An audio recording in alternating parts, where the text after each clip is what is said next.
Bibili ka ba ng Suzuki cars at naghahanap ka ng mababang down payment, mababang monthly amortization, at malaking cash discount, at madaming freebies ang gusto mo, at halos wala ka ng ibang babayadan sa car dealer sa pagkuha mo ng sasakyan? Hanapin mo ako dito sa Guard on Duty o kaya dito sa showroom duty namin. Sabi ko nga po, pag manager yung kausap mo po, wala nang paikot-ikot pa, wala nang paligoy-ligoy pa, bagsak presyo agad yung makukuha nyo po pag manager yung kausap nyo. Thank you so much! Ayun, so sa lahat no na naghahanap po ng pinakabago at pinaka-latest na all-new Suzuki XL7 Hybrid 2024 variant natin. Sa ngayon, no, dito sa Pilipinas, ito na. So, yan, no, welcome to my YouTube channel. Ipakilala ko lang yung pangalan ko po. Ako, si Ramel Gonzalez, Sales Manager, Suzuki Auto Caloocan Branch. So, ayan, no, sa ngayon, no, i-demo ko lang. Short reviews lang and short lang na kwento regarding sa pinakabago natin na nilaunch ng Suzuki Philippines na Suzuki XL7 Hybrid 2024 model po. So, ayan. So, ito, i-demo ko.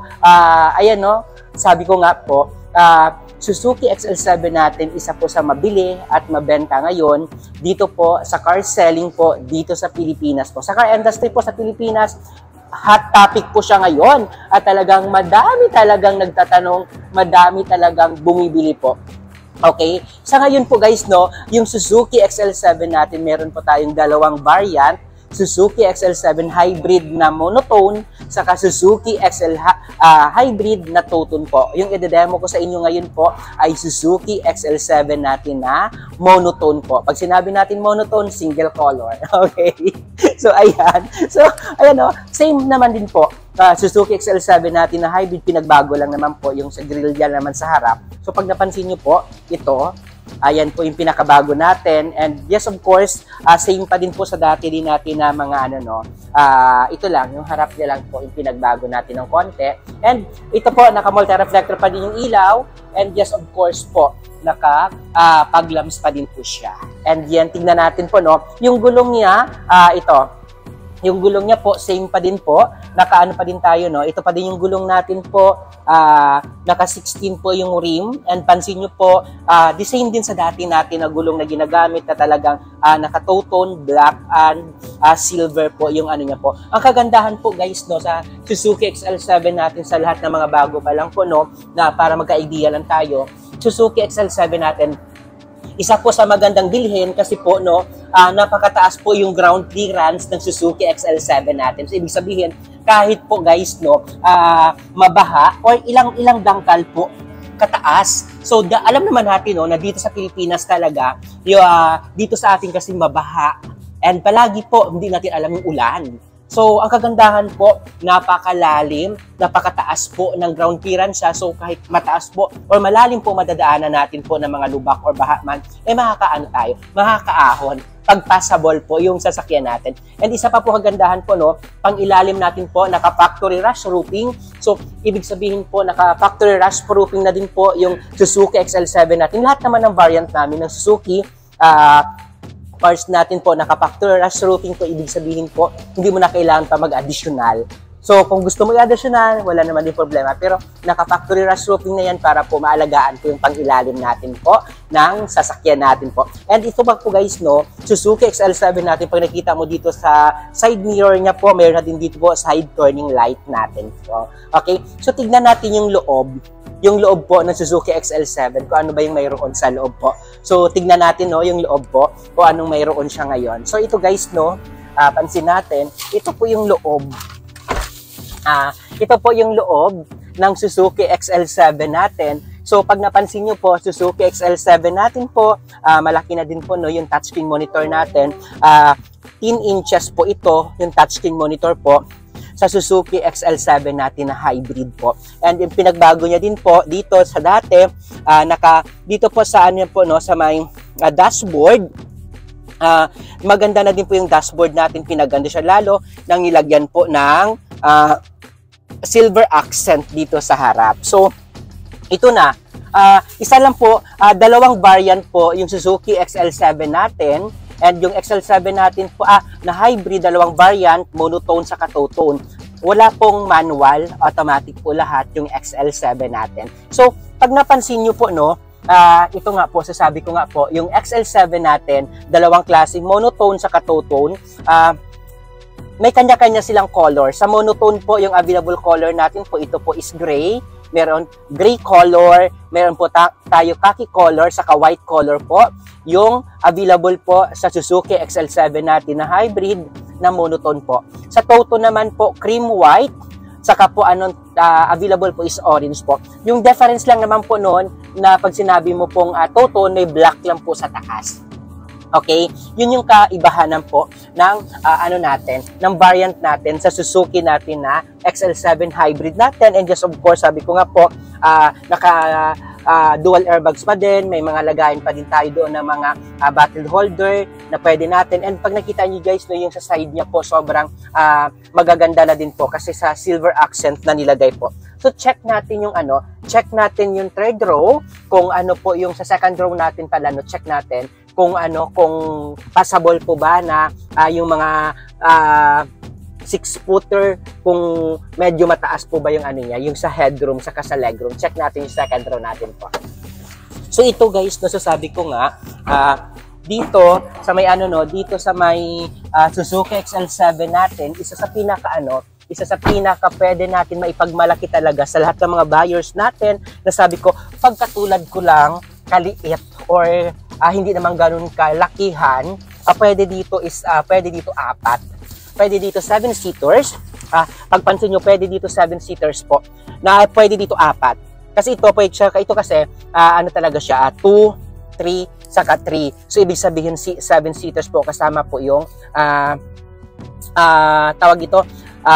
kasama po, kung gusto mo mas maluwang, and pag gusto mo naman po medyo mas madami, kasi lahat naman din tayo almost na gusto natin isabay o isama lahat ng mga kapamilya natin. Kasi dito po is 3, so 6 plus dito ng 2, bali 8 kasama yung drivers natin. So dito, pwede ka pa dito kadaling maluwang na o maliliit lang naman kasakay katulad ko, pwede dito 4, and pwede naman po dyan sa likod po is 3, and then dito po, para medyo mas madami po yung sakay natin. And dito nga sabi ko, kahit 6-footers po kayo, pansin mo, ilan pa po yung height natin dito sa legroom, na talagang sabi ko nga na hindi tayo magsasacrifice ng natin, na lalo na pa pag mga long drive. So medyo mas medyo mas maganda to gamitin. And dito yung legroom natin, napaka-komportable. So sa mga long drive hindi tayo mahirapan, even though nakasagad na po ito sa driver's seat. Ito pa, may socket na din dito sa second row na pwede natin po makita po. So ito po, may socket tayo dito na 120 watts na pwede natin po po dito. Yan. Ayun po. Then, check natin. Dito din pala guys, isa pa pala sa pinakagandahan natin, mayroon dito siyang, ito. Mayroon po siyang dito armrest. So, pag medyo gusto mo dito, may armrest tayo para dito po sa third row natin. So, check natin yung third row, kung pwede pa ba or possible pa po na masakyan natin po. So, check ko po para at least makita nyo din yung third row natin. So, paano lang ba sumakay? Ipo-fold lang natin to. Then, tulak lang natin to. Then, akyat tayo. Then, ito, yes. Ayan. So, sabi ko nga, pag pwede pa dito. Pwede pa tayo dito So, ito yung sa third row natin. So, katulad ko din, kasi like sa iba, may mga iba kasi nagtatanong kung masikip ba. Ito, pwede dito ako isa. Lagay mo din, 2. So, 3. So, maluwang na. Then, kagandahan pa, mayroon pa dito mga bottle holder na pwede mo din po paglagyan dito, lalo pag nagkakape po, yung dito po sa dulo po, yung sa third row natin. So, makaka-enjoy sila, lalo na po pag mga long drive. And meron din dito po socket. So, may socket din. Kung gusto mo po mag-charge or may socket din po dito. So, ito, naka-dual, pala guys, mayroon din dito po, naka-dual aircon, and hindi na masyado din tayo mainitan. Okay? And just of course, mayroon din po dito, lamp dito po sa likod para pag may kukunin or mayroon dito nalaglag, mas natin siya, matignan. And kagandahan pa pala mayroon pa dito, dito po, mayroon pa din dito tayo dito, hawakan. or dito natin magamit. Lalo na minsan, gusto natin humawak. Akala mo na sa jeep. Pero, laking tulong din to sa mga gustong mahikahawak habang po nagbabiyahe. So, i-check natin yung Ito pala guys, no? So, sa lahat ng mga OFW na gusto po kumuha ng sasakyan, na gusto po bumili, napakadali lang naman ang kailangan ko po sa inyo na gusto niyo po mangutang. Kailangan ko lang na requirements, kahit nandyan po kayo sa ibang bansa po, kailangan ko lang po, latest lang po na proof of remittance na nagpapadala talaga kayo dito sa Pilipinas. And kailangan ko lang din po kontrata nyo dyan na latest din. And 2 valid ID. Yun na naman kailangan. Tapos tawag dito, kung hindi pa po kayo makaka-uwi, kung kanino nyo po pinapadala yung remittance nyo po, sa kanya natin ipapangalan po yung sasakyan. Tapos kayo po yung magiging co-maker kasi po kayo ang nagpapadala dito sa kanya, sa Pilipinas. Pero, pag gusto nyo po ipapangalan talaga sa'yo, pwede naman po ipapangalan sa'yo pag nandito na po kayo sa Pilipinas. Pero pag hanggat wala kayo dito, hindi natin pwede ipapangalan kasi hindi kayo makakapirma. Okay? So, ayan naman, pag ikaw naman po may negosyo or may business, small businessman yan or big businessman, kailangan lang natin po 3 months na bank statement, saka kailangan lang natin po yung latest natin na DTI or hindi pa po expired na DTI natin. Saka to valid ID, saka po latest na proof of billing po. Yun lang naman kailangan natin. So may mga trabaho naman na employed locally, kailangan lang natin po yung yung certificate of employment with compensation na latest, and saka 2 valid ID po. Yan lang naman saka proof of billing. Ganun lang, wag tayo mag-hesitate. Yung iba kasi nahihiya dahil nga baka hindi ma-approve or baka hindi pero tawag ko, ako naman na bahala kasi yon. Ako na bahala magpa-approve, ako na bahala mag-asikaso. Basta coordinated lang tayo, and kung ano man hinihingi ko at kaya niyo i-provide, ibigay nyo para at least magiging smooth yung transaction and ma-release natin. Okay? Yun, sasabi ko nga, kasi ako naman sabi ko nga, kailangan ko ng benta, kaya kailangan ko talaga pagtrabahuan at kailangan ko po gawin yung dapat po na gawin sa inyo. So, check natin yung likod. Check natin yung likod, kung ano po yung mayroon sa likod para at least ma-verify natin and matignan natin kung mayroon pa ba tayo mailagay or maluwang po ba yung likod natin. So, ito din naka-ano na din po siya, 2-eye backup sensor yung likod. 2-eye backup sensor and mayroon na din po siya dito backup camera po. So, may camera na din po sa likod and yung dito na din po sa likod po na manilagyan na din po dito ng silver accent yung likod. Yun po yung pinagbago din sa bago natin na hybrid na XL7 kaysa sa luma na normal lang po na XL7 po. So, yan. So, ito sinasabi ko kanina, meron dito guys, meron tayo dito ilalagay. So, kagandahan po may cover po and hindi siya buo. Isa lang yung pwede natin tanggalin, depende po. And gusto mo dalawa, pwede naman po. Yung kagandahan, kasi may mga gamit tayo minsan na gusto natin itago or gusto natin hindi po ma-check or hindi po maano po. Yun po yung pinakaano natin. And ito, yung likod niya po is ito. Nafa-fold po yan na flat. So, both yan, nafa-fold na flat, yung dito sa chair sa likod. Pag gusto mo po lagyan, kasi minsan, di ba tayo naman, yung purpose naman natin sa pagbili ng sasakyan is hindi lang naman para po sa hindi lang naman para sa personal use o di kaya hindi lang naman dahil pang family use lang natin. Minsan nagagamit din natin as a purpose na pag mayroon tayong mga business o di kaya may mga small business. Ang kagandahan nito, pag ma-check nyo talaga nito actual or mapuntahan niyo po dito sa showroom namin or kahit sa anong dealership man, pag ma-check mo po, yung ito po, yung likod po nito, may mga bakal po, yung natin, yung door, yung natin, yung chair natin sa likod. Kasi ang purpose po noon, pag gusto mo po lagyan po ng mga mabibigat or gusto mo po patungan ng mabibigat or gamitin mo pang business, pwedeng-pwede po siya. Kasi lagyan mo lang to ng plywood kasi yung dati din yung mga client ko, yun naman ginagawa. talagang pang-negosyong ginagamit kasi napo-fold nga yung chair dito sa likod, napa-flatten yan. So, maano din, sulit. Hindi lang sabi ko nga, hindi lang po siya pang pamilya or personal use, pwede mo din pang business. And ito kagandahan din guys ng Suzuki XL7 Hybrid natin, mas maganda mo din siya gamitin pag mga outing o di kaya mga camping. Isa din siya sa mga gawin mo siya kasi nga pwede mo din siya gawing tulugan. Okay, hindi ka na maglalagay ng tent. Ito na lang. Ano mo na lang, kapi-kapi kayo dito. Lagay ka lang na ng table. Dito kung kayo lang naman, pwede din dito. Inom-inom. So, yun yung kagandahan po. And kasi yung XL7 natin, sabi ko nga ito na yung pinaka-the best na hindi ganun kalaki, na hindi siya gawong kahaba talaga na sasakyan na para talagang yung magamit. Okay, so check natin yung harap. Check natin yung harap kung ano po yung para at least maano yun din po, matignan nyo din kung ano po yung mayroon dito sa pinaka views natin dito po sa sa may Suzuki XL7 natin na hybrid na 2024 po na model. Na sabi ko nga, so sa lahat na nagtatanong, sa lahat na gusto po makita, or sa lahat na gusto po ma-check kasi nga, sabi ko, ako dito, puntahan nyo lang po ako dito sa Suzuki Auto Caloocan branch.